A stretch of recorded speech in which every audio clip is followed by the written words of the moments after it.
ગુજરાતમાં આપના ઉમેદવારના પ્રચાર દરમિયાન રડવા લાગ્યા ભગવત માન.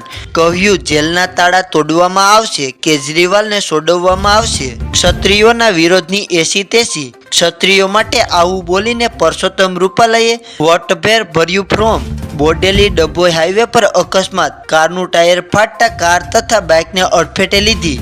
પરેશ ધાનાણીએ શંખ વગાડીને જીતનો વ્યક્ત કર્યો વિશ્વાસ. કોંગ્રેસના ઉમેદવારોએ કર્યા ખોડલધામના દર્શન. ક્ષત્રિયોના વિરોધ વચ્ચે રૂપાલાએ વિજય મુહૂર્ત નહીં, લાભ સોગડિયામાં ફોર્મ ભર્યું. પરેશ ધાનાણીએ નરેશ પટેલ સાથે બંધ બારણે મુલાકાત કરી.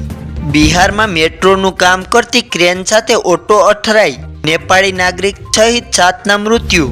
ભાજપમાંથી રેખાબેન ચૌધરીએ ફોર્મ ભર્યું. વિજય મુહૂર્તમાં ઉમેદવારી ફોર્મ ભરીને જીતનો વિશ્વાસ વ્યક્ત કર્યો.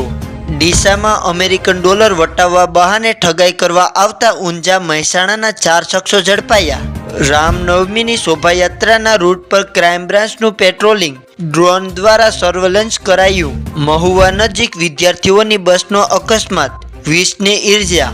શ્રીનગરમાં જેલમ નદીમાં શાળાના બાળકોને લઈ જતી હોડી પલટી.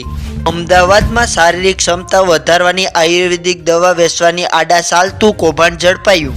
બાયડના ઉટરડામાં પતિએ ગ્રાઇન્ડરથી પત્નીનું ગળું કાપી નાખ્યું, બાદમાં પોતે પણ કરી લીધો આપઘાત.